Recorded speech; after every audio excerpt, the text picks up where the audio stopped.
In the heart of Vienna, amidst the echoes of a world on the brink of chaos, one man's journey would illuminate the darkest corners of the human soul. This is the story of Viktor Frankl.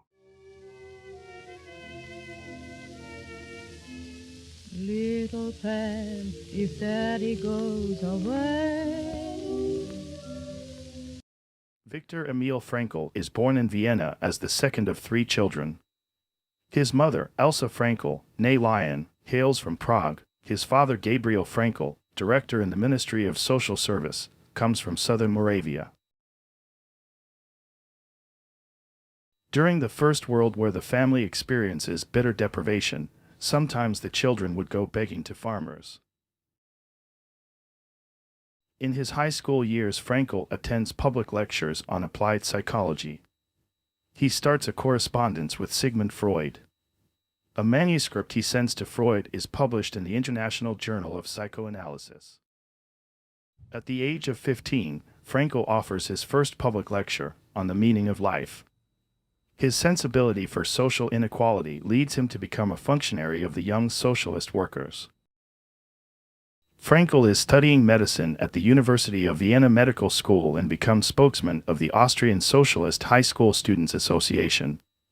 He regularly attends the meetings of the Alfred Adler Circle at Vienna's Café Siller. As the youngest member, he is given the nickname Benjamin. Frankl's article Psychotherapy and Weltanschauung is published in the International Journal of Individual Psychology.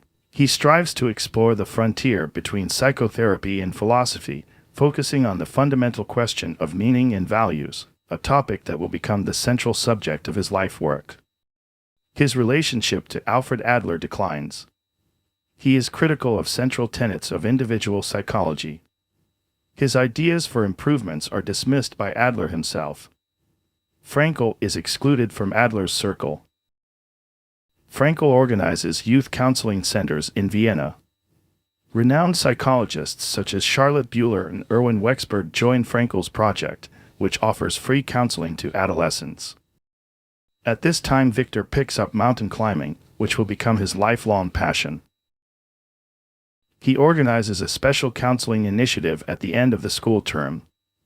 As a result, the number of student suicide drops significantly.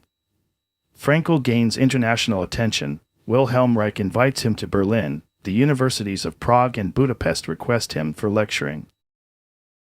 Following his graduation, Frankl starts his medical care at the Maria Theresien Schlossl, a neurological hospital in Vienna founded by the Nathaniel Rothschild Foundation. Frankl becomes chief doctor of the Suicidals Pavilion for Women at the Steinhof Psychiatric Hospital in Vienna. In the following 3 years, he gathers considerable diagnostic experience by attending to about 3,000 patients per year. Following the annexation of Austria into Nazi Germany, Frankl must adopt the middle name Israel and call himself Fachbehandler instead of physician. His office is Aryanized, and he has to move his practice into his parents' home. He obtains an immigration visa to America but decides to let it expire, not wanting to desert his old parents. Frankl marries Tilly Grosser, a nurse he had met at the Rothschild Hospital.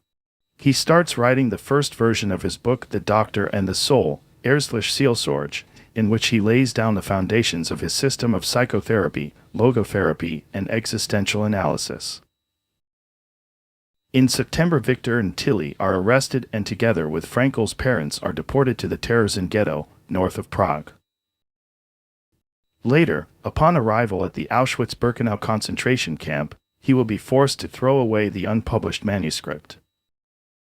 Viktor and Tilly, and shortly later his 65-year-old mother, are transported to the Auschwitz-Birkenau concentration camp. His mother is immediately murdered in the gas chamber, and Tilly is moved to the Bergen-Belsen camp. After a few days, Frankl is selected for transfer to a labor camp. He is brought to Kaufering and later Turkheim, subsidiary camps of Dachau in Bavaria. On April 27, the camp is liberated by U.S. troops. Frankl is made chief doctor of a military hospital for displaced persons. Anxious to find out about the fate of his wife, he embarks on the arduous journey to Vienna. Within a span of a few days, he learns about the death of his wife, his mother, and his brother who has been murdered in Auschwitz together with his wife. Full of despair about the realization of his losses, Frankl finds support in his friends and in the determination to rewrite his book.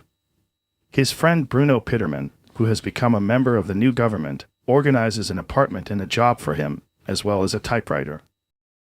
Frankl becomes director of the Vienna Neurological Polyclinic, a position he will hold for 25 years.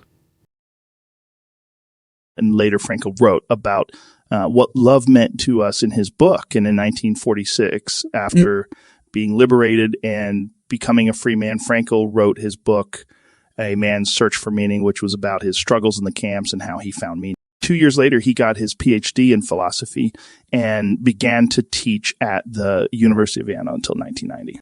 Over Frankl's time teaching, he grew very popular in the world of psychology and gained many astonishing achievements, such as creating the Austrian Medical Society for Psychotherapy, being granted 29 honorary degrees, becoming visiting teacher at Harvard, and giving over 200 lectures.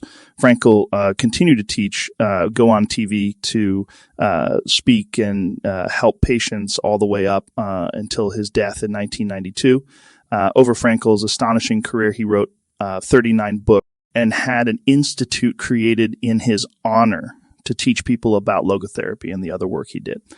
Victor died of heart failure and had an institute created in his honor to teach people about logotherapy and the other work he did. Victor died of heart failure.